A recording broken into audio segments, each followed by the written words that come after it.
Okay, cadet will pump the for lubrication. Okay, let's go, let's go. Next, going to then You watch here we can see the oil dropping and move the flywheel. That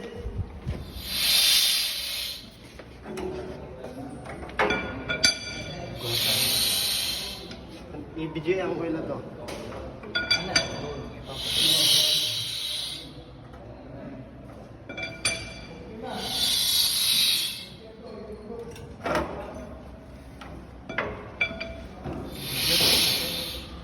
so the lubrication after okay. Next, Asa nag white gloves?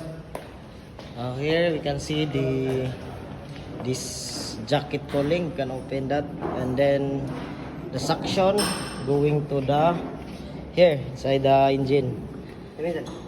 No, oh no, no.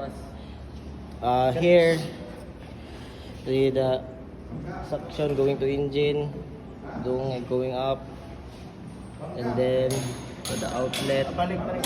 Return here in the front, going back to the, and then going up there is to the expansion tank.